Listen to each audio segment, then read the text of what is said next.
It's Wednesday, March 29th. I'm Sarah Fergani with Kent's 5 News Now. A man is dead after he was hit and killed by a truck on the west side. Police say the driver then took off. All of this happened on Culebra and 36th Street near St. Mary's University around midnight Wednesday. Police say the victim was crossing the street and another car slowed down to let him pass, but when he crossed into the second lane, someone driving a truck hit him and took off. The victim died on scene. SCPD says they're working on pulling video from nearby businesses to find the person responsible. San Antonio police also now asking for victims to come forward after they say a man was arrested for a string of vandalism cases at local businesses.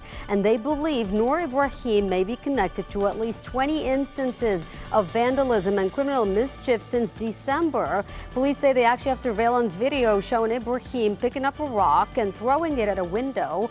Police say he targeted local businesses, banks, and even restaurants in the medical center. Property crime unit does encourage the public, if in the last 2 months, especially businesses in the medical center area, if they have any damage to property which they believe was done by a rock, if they have any video surveillance of a male that matches the description of our suspect here today, to please contact the Approved Property Crimes Unit. Kent's 5 found Ibrahim has a record dating back to 2017, and he is due in court next month. A San Antonio man will spend nearly 100 years in prison for sexually assaulting a 5-year-old. 47-year-old Steve Gomez was allowed to pick up the child to take to a birthday party, and instead he took the child to a motel where he sexually assaulted the child. Prosecutors say the child told their mom what happened when she picked him up. And a Bexar County judge sentenced him to 99 years in prison without parole. A scary night Tuesday for families on the east side. San Antonio police say a man trying to get away from officers used an AR-15 to fire at officers in a busy neighborhood. We've learned children were outside playing when that gunfire erupted. SCPD Chief William McManus said it all started with an argument over money near Essex and Hackberry. A 33-year-old man reportedly shot another man in the leg and ran away. Police followed him to his home, and Chief McManus says the man fired at least 26 rounds at officers, with bullets hitting cars and homes. Residents were shaken up. To have it right on the other side, I'm glad they did quick action.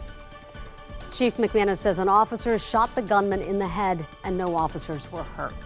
A killer is still on the run 2 weeks after a man was shot and killed on the west side. Police say on March 5th, 27-year-old Frank Rodriguez was found dead in a parked vehicle on Sherrill Drive. Investigators believe that a car pulled up right next to him and someone shot him through the driver's side window.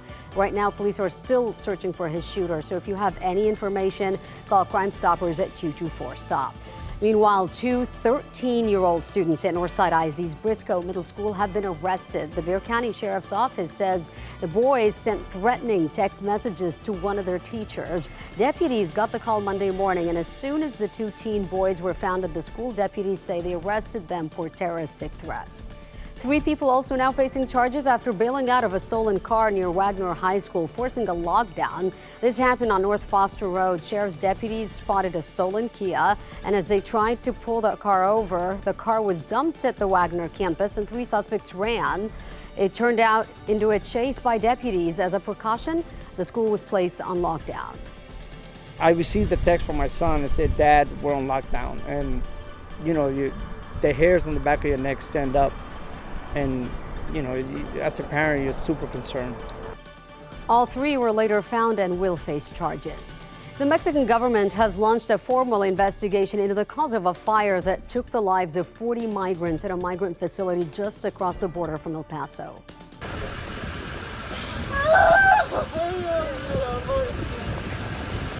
That woman there begging for help for her husband as he was taken to a hospital after the massive fire broke out at the facility in Mexico's Ciudad Juarez.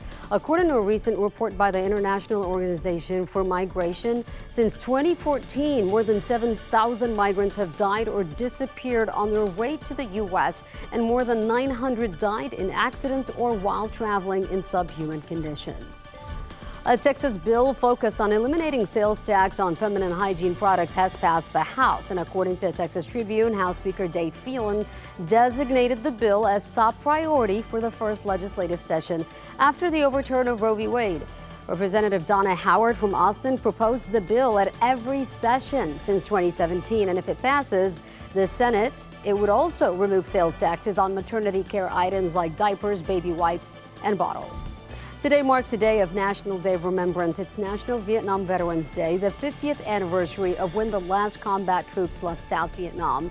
And today, USA is recognizing Vietnam veterans in a special program at USAA's Joe Robles Auditorium. Employees there will hear from retired Air Force Colonel Lee Ellis, who was shot down during a combat mission in 1967. He was held as a prisoner of war for more than 5 years. They'll also unveil a new flag signed by 60 American prisoners of war that will hang at USAA. Want to check in with Paul for a quick look at your forecast today. All right, let's take a look out there, Sarah. Cloudy skies again today. And you know, yesterday we hit 70, but it was windy. Today's going to feel a little bit better, but still in the 60s most of the day. Very slight chance of picking up a shower this morning. And if you've got anything planned this evening, cloudy skies and temperatures in the 60s. And Texas is center stage this weekend as some of the biggest stars in music make their way here. This weekend, Austin will welcome country music's greats, including Blake Shelton, Lainey Wilson, Keith Urban, and Carrie Underwood for the CMT Music Awards at the Moody Center. The CMT Music Awards air live on CBS at 7 Sunday night. That is KENS 5 News Now. Thanks so much for joining me. Remember, if you're in front of that TV, to grab the remote and join us on KENS 5 Monday through Friday, 4:30 to 7 a.m. I'm Sarah Forgani. I'll see you tomorrow.